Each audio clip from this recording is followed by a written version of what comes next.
कैसे हो दोस्तों? आज हम बात करेंगे उन सभी मूवीज और शोज के बारे में जिन्हें इटर्नल्स ने सेटअप किया है। मार्वल फाइनली इटर्नल्स को बिग स्क्रीन पर लेकर आ चुका है और ये एक बहुत ही बढ़िया विजुअल स्पेक्टेकल था। क्लोई ज़ाओ ने बहुत ही इंप्रेसिव काम किया है और एक यूनिक स्टोरी को हमारे सामने पेश किया है और ये अभी तक के एमसीयू के फॉर्मूला से काफी हटके था और शायद इसीलिए क्रिटिक्स को ये इतनी पसंद नहीं आई। फिल्म ने काफी कड़े फैसले लिए अपने किरदारों को लेकर, खास तौर पर स्ट्रॉन्ग कैरेक्टर्स को लेकर, और यही चीज शायद फैंस के लिए डिसअपॉइंटिंग रही हो क्योंकि उनकी एक्सपेक्टेशंस मीट नहीं हुई। मगर मैं तो बस यही कहूंगा कि ये बहुत ही ब्रेव था और फ्यूचर में ऐसे बहुत से ब्रेव डिसीजंस लेने होंगे। इटर्नल्स मूवी बहुत से एमसीयू प्रोजेक्ट्स को सेटअप करती है और मैं काफी श्योर हूँ कि बहुत से प्रोजेक्ट्स हमें देखने को मिलने वाले हैं डिस्पाइट द मिक्स्ड रिव्यूज। तो बिना किसी देरी के चलिए बात करते हैं उन मूवीज और शोज के बारे में जो कि इटर्नल्स के द्वारा सेटअप किए गए हैं। So now that Captain Rogers and Iron Man are both gone, who do you think's gonna lead the Avengers?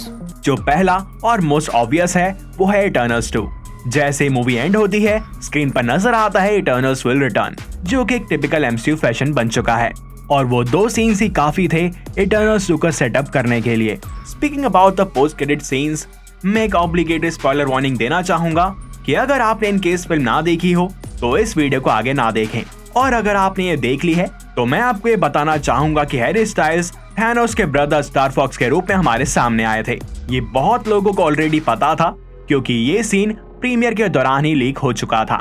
जो 3 इटर्नल्स जिन्होंने अपनी लाइव्स के ह्यूमंस के साथ स्टैब्लिश कर रखा है सिर्फ वही अर्थ पर मौजूद होते हैं, और इस बीच थीना, मकारी और ड्रूइग वो होते हैं जो कि अर्थ को छोड़कर बाकी के इटर्नल्स को कन्विंस करने के लिए जाते हैं ताकि इमरजेंस को रोका जा सके।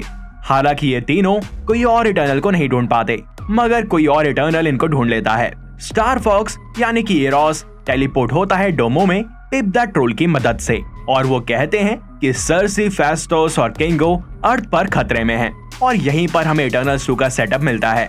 और अब ये 4 इटर्नल्स और पिप रीयूनाइट होंगे बाकी के 3 इटर्नल्स के साथ अर्थ पर और इटर्नल्स 2 में हमें नजर आएंगे।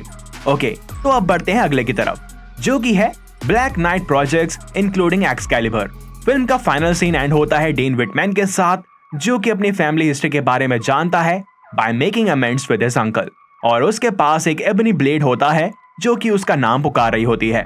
इस ब्लेड को वील्ड करने के बाद वो कॉमिक्स के जैसे ही ब्लैक नाइट बन जाएगा और हम श्योरली उसको कई सारे आने वाले प्रोजेक्ट्स में देखेंगे। किट हैरिंगटन हमें एक सोलो मूवी में भी दिख सकता है और साथ ही एक डिज्नी प्लस सीरीज में भी।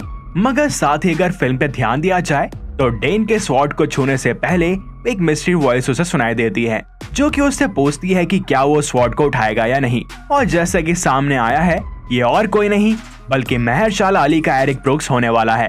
महरशाला अली एमसीयू में ब्लेड प्ले करने के लिए कंफर्म हो चुका है। कॉमिक्स के अंदर black night, blade, captain Britain और वाक्यू के साथ मिलकर एक एक्सकैलिबर नाम की टीम को बनाता है। तो हो सकता है कि आने वाले दिनों में हमें एमसीयू के अंदर काफी सारे यूके बेस हीरोज देखने को मिले, और क्योंकि एरिक ब्रुक्स ने इटर्नल्स के जरिए डेब्यू कर लिया है so it is safe to say कि इटर्नल्स द ब्लेड मूवी भी सेटअप कर रहा है जिस पर ऑफिशियली 2019 से काम शुरू हो चुका है और उसका इटर्नल्स में इंट्रोडक्शन इस फिल्म की ओर ले जा सकता है।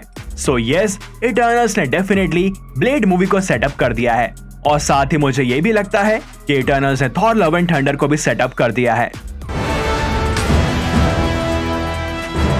ये अब कोई स्पॉइलर नहीं रहा है कि रसल क्रो थॉर 4 में ज़ीउस का कैरेक्टर प्ले करने वाला है जो कि ओलंपिया के ग्रीक गॉड्स को एमसीयू के अंदर इंट्रोड्यूस करने वाला है। और इटर्नल्स ने इनिशियली ये बताया था कि ये सभी बीइंग्स एक सेपरेट ओलंपिया नाम के प्लेनेट से आए हैं, मगर बाद में ये बताया जाता है कि ओलंपिया नाम का कोई भी प्लेस नहीं है, और मुझे ऐसा लगता है कि ये एक और Spiderman far from home situation है। उस मूवी के अंदर मिस्टीरियो ये बताता है कि वो एक डिफरेंट अर्थ से आया है जो कि मल्टीवर्स का पार्ट है।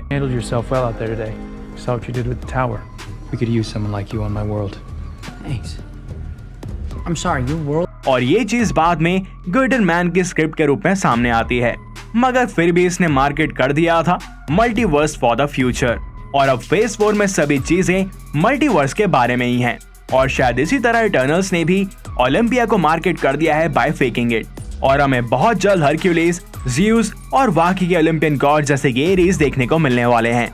चलो बात करते हैं अब ऐसे प्रोजेक्ट के बारे में जिसको लेकर कोई भी एंटिसिपेट नहीं कर पाया होगा।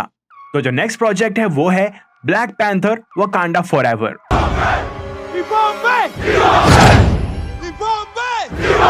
अभी तक सभी को ये मालूम चल चुका है कि टेनक हेरेटा फिल्म में प्रिंस और रादर किंग ऑफ अटलांटिस नेमोर का रोल प्ले करने वाले हैं। इटर्नल्स के फाइनल एक्ट में सर्सी रोकती है एक सेलेस्टियल को from emerging and destroying the entire planet. अभी तक नेमोर और वाकई के अटलांटियंस ने सरफेस वर्ल्ड पर होने वाली कोई भी चीज में पार्ट नहीं लिया है और ना ही कोई भी रिएक्शन उनकी साइड से मिला है। वो लोग पानी में ही मौजूद रहे, यहाँ तक कि स्नैप के बाद जब उनकी हाफ पॉपुलेशन भी मर गई थी। बट इमर्जेंस के बीच में ही टियामट जैसे ग्लेशियर में कन्वर्ट हुआ है, तो इस सेलेस्टियल के इनिशियल बर्थ की वजह से जो डैमेज हुआ होगा वो ओशन के अंदर काफी ज्यादा सीवियर रहा होगा और यही चीज नेमोर द सबमराइनर को काफी गुस्से में डाल सकती है और वो इसको लेकर रिटेलिएट करने का सोचेगा। I am Namor, Prince of Atlantis. Your foul species is hereby banned. और वकांडा उसको रोकने की कोशिश करेगा। ओके, अब फाइनल सेटअप की बात करते हैं, जो कि है द न्यू एवेंजर्स। फिल्म के आखिर में एरिशम, सर्सी, फेस्टोस और किंग को पिक करता है और उनको वार्निंग देता है कि अगर अर्थ अपनी वर्थ को प्रूव नहीं कर पाया तो वो वापस आकर अपनी जजमेंट देगा। और अब क्योंकि इटर्नल्स सेलेस्टियल लॉस के जरिए बंधे हुए नहीं हैं, तो हो सकता है कि इटर्नल्स ह्यूमन मैटर्स में भी इंटरफेयर करना शुरू कर दें। और अब सर्सी और बाकी के बचे इटर्नल्स को यह साबित करना होगा कि उनकी ह्यूमंस को बचाने की चॉइस एक सेलेस्टियल बर्थ के सामने राइट थी। तो इसी वजह से ये लोग अर्थ को एक बेटर प्लेस बनाने में जुट जाएंगे और ये चीज सर्सी कर सकती है एवेंजर्स को ज्वाइन करके, जैसे कि वो कॉमिक्स के अंदर भी करती है। और इस तरह से इटर्नल्स एवेंजर्स 5 को भी सेटअप करती है। इस फिल्म ने 2 बहुत ही पावरफुल इटर्नल्स को मारा था, मगर हमें सर्सी और ब्लैक नाइट टीम एवेंजर्स का पार्ट बनते हुए नजर आ रहे हैं, जो कि बहुत ही ज्यादा कूल है। अब बात करते हैं एक ऑनरेबल मेंशन की, जो कि है स्टार फॉक्स प्रोजेक्ट्स। एरोस एक बहुत ही बड़ा कैरेक्टर है और हैरी स्टाइल्स ने मार्वल के साथ 5 फिल्मों की डील साइन की है, तो मेरे हिसाब से वो सिर्फ इटर्नल्स 2 में ही वापस नहीं आएगा, बल्कि हो सकता है कि उसे एक सोलो प्रोजेक्ट भी मिल जाए और फिर इसी के जरिए हमें एरोस और भी बेहतर जानने को मिलेगा। हमें उसकी थैनोस के साथ हिस्ट्री और पिप के साथ एडवेंचर्स एक प्रीक्वल मूवी में देखने को मिल सकते हैं, या फिर हो सकता है कि एरोस को एक सीरीज ही मिल जाए। साथ ही आपको ये भी बता दें कि स्टार फॉक्स एवेंजर्स का पार्ट भी बनता है कॉमिक्स के अंदर, तो इस चीज की पॉसिबिलिटी MCU के अंदर भी हो सकती है। तो ये थे वो प्रोजेक्ट्स जो कि इटर्नल सेटअप करती है। इस वीडियो में इतना ही। आपका इस बारे में क्या सोचना है बताएं हमें कमेंट्स में। साथ ही हमारा सपोर्ट करें by subscribing to our channel and pressing the bell icon. Thank you and I will see you in the next one. How long were you together? 5,000 years. I guess you can call that long term.